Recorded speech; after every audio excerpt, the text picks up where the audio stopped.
Hey guys, just finished watching Legend of Tomorrow, Season 3, Episode 17, guest starring John Nobleman. Wow, this episode was pretty cool with the John Nobleman guest starring and stuff, and it was really cool the way things were going. There was so much that happened in this episode. So if we started off, the first thing we got was Maya goes to save Zambezi. That's with the cliffhanger from last week's episode, and then we get to see Rip going to save Obama and stuff from Grodd and stuff, and I was really cool with that. And because the trailer for this episode completely threw me off in this episode. I was worried about this episode being, oh my god, it was going to be a Barack Obama episode, and it's going to be kind of like them saving him, very much of a filler episode. But actually, this is the before last episode. Next week's episode is our season final, and we're done for the season. So that was really cool with that. So we only have 18 episodes this season. It's just not bad. I really like this for this show. So we get Rip saves Grodd by kind of shrinking him down. And we get Mullish's cage is kind of slowly breaking and stuff. We get a bits and pieces and tease of him. We get to say Dark says kind of goodbye to his daughter Nora Dark, but then he changes, and Ray ends up shrinking Grodd, putting him in turning him to like action figure size. And then Damien asks for help to save Nora type thing. And then Damien, to show their good faith kind of type thing, to get their trust, he gives him the water totem. Maya may have found a way to save Zambezi by convincing her daughter to actually take the totem.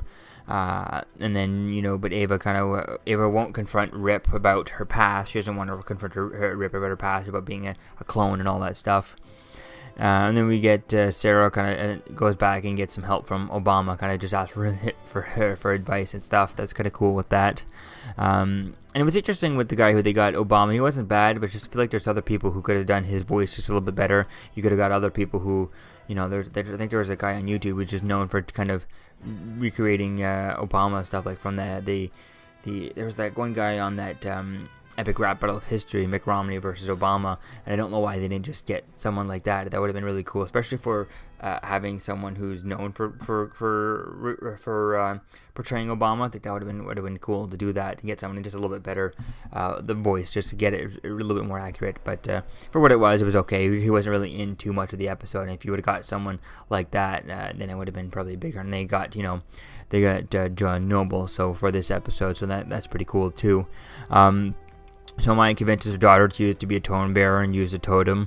But Wally doesn't like the plan because he doesn't want to change time stuff. But Nate can't see anything past it because he's loved and stuff. Whereas, as Sarah puts it, he's whipped type thing.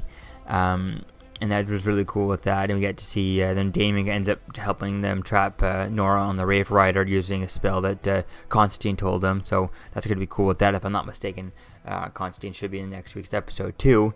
Damien does that, and then we find out that Ava, she finally confronts Rip, and she finds out that she's a 12th Ava, that clone that Rip has used, a 12th one. So I guess all 11 before that have died type thing. That's interesting with that. It's going to be cool to see if we get any kind of find out why they died, how they died, and what makes this one different type thing. I thought it was going to be, the reveal is going to be that this one is the original one type thing, and that's why that's why she's different, is in that future. Yeah, he cloned them in the future, but this is still the original one. But no, this is still just a clone. So I like the idea of that thing, and how it's going to be interesting to see if this clone of Ava does die at the end of the season or whatnot.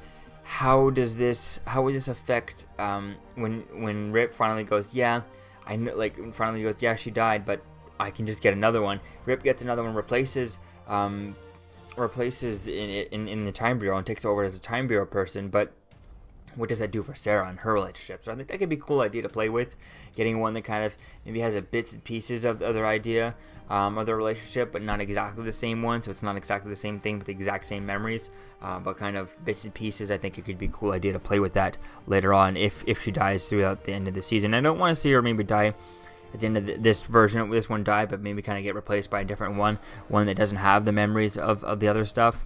And I think that could be really cool to see where things go with all that, and how it would play to kind of have Sarah kind of not starting over from blank slate, not like here's a clean slate just everything that all her feelings that she has been lost. So I don't want it to be more of a, oh, all the problems that I had with the first Ava, I'm not going to do it. All the mistakes I made with the first Ava, I'm not going to do it with this one.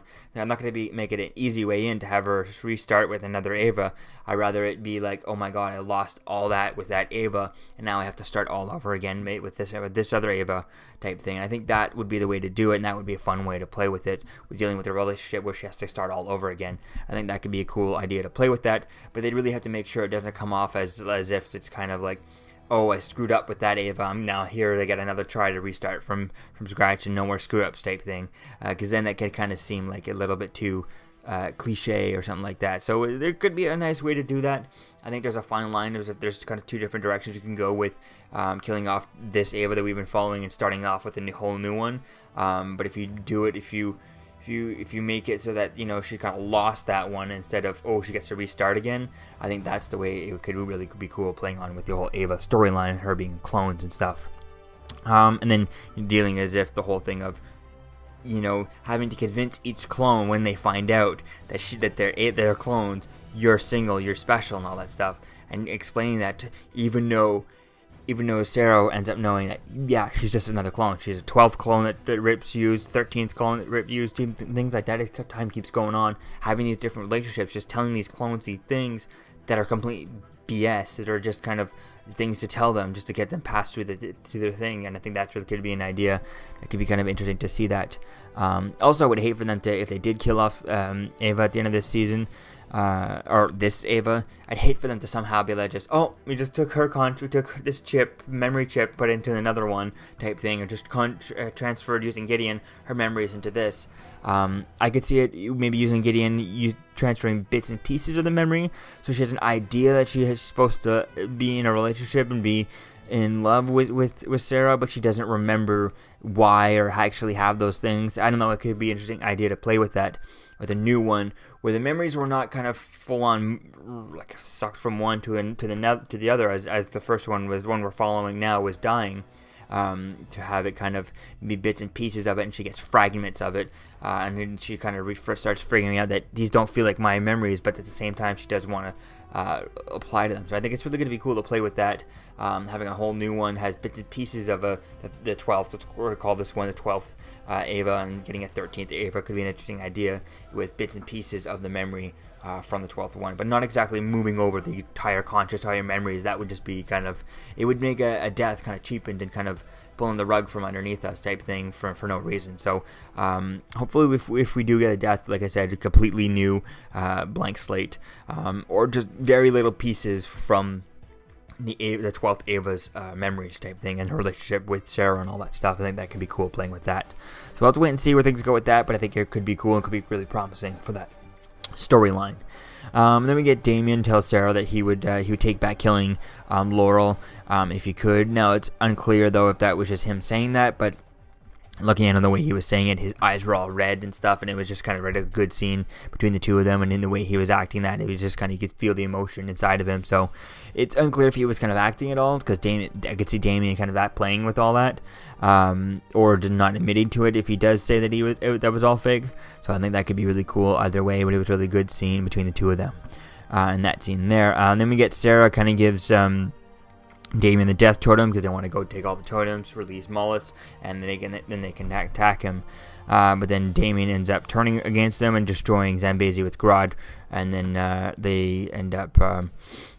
But then Nate ends up stopping Grodd, and that ends up releasing Mollis from his body, killing Nora Dark. So that's really going to be cool to see that. We finally get to look at his body and stuff, and the way he looks like, and it looks pretty good with there. Definitely can't wait to see where things go with this, how things go in the next week's episode. If I'm not mistaken, Constantine should be in the next week's episode, so that's really going to be cool with that, setting him up for season 4 actually of Legend of Tomorrow, which we just got today, confirmation that we will be getting a season 4, and it has been picked up for another season by CW. All 4 shows within the CW Arrowverse, Supergirl, Flash, Arrow, Legend of Tomorrow, and Black Lightning have all been picked up for new seasons going on into in September type thing. So that's really going to be cool to see that. I can't wait to see what this Mullis stuff has to going through for it and stuff, and what's going to be the fallout from that.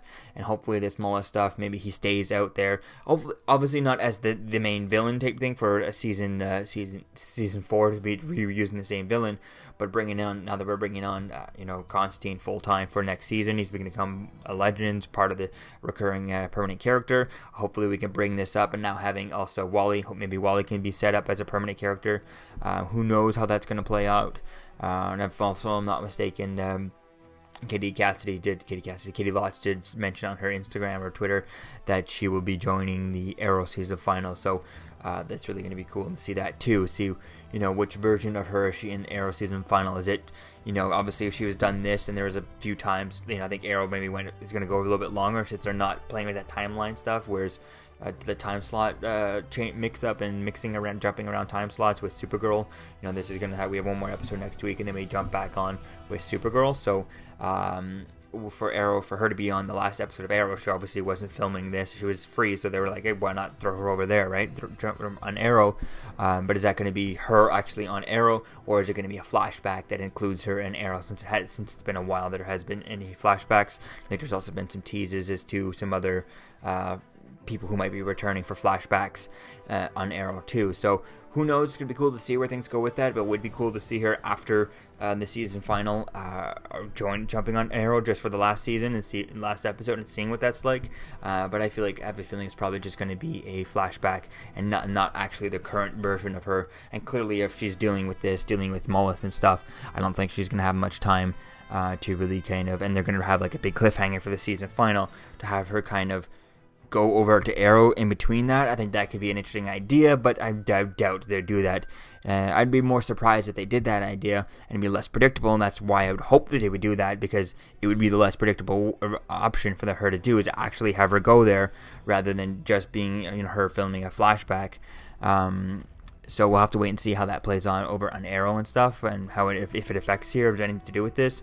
But a flashback would type thing have really to matter about what's going on Legends. So we'll have to wait and see where things go with that. It's really going to be fun to see where things go. I'm excited to see Wally West and Constantine. At least Constantine definitely will be joining as a full-time member. It's unclear whether or not Wally West will be joining as a full-time member, or if he'll going back to Flash for season for their also season 5 type thing. So that'll be all fun to see there and see where things go with all this.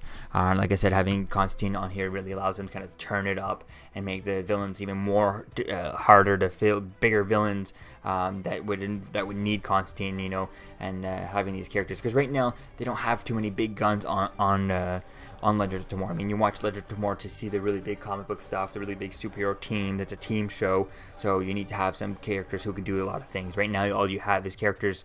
You have Adam, who can shrink every now and then, but he hasn't really shrunken anything.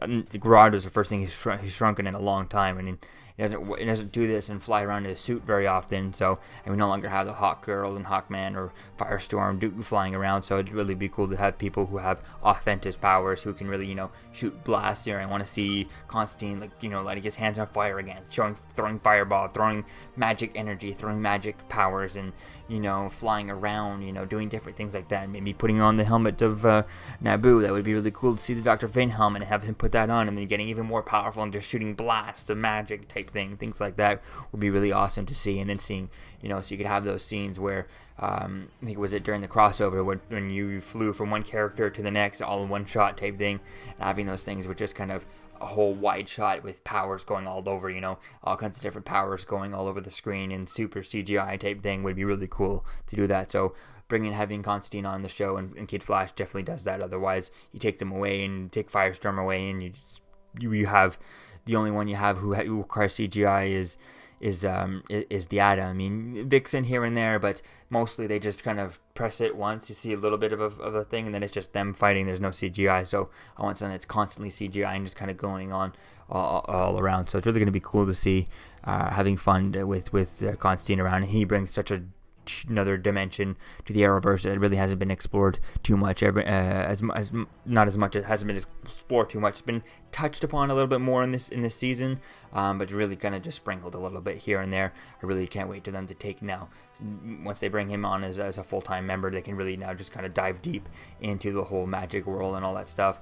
That's really going to be fun to see that. So all in all, I'm excited, and I can't wait to see next week's episode with Constantine returning and setting it up for Season 4 of Legends of Tomorrow. So let me know what you think, guys, about this episode in the comments below. Season 3, Episode 17. And I'll see you guys in the next video. Peace out.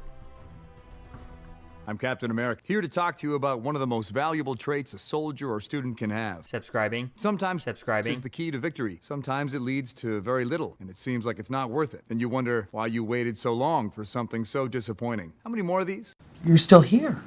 Don't forget to like, comment, and subscribe, guys. Peace. It's over.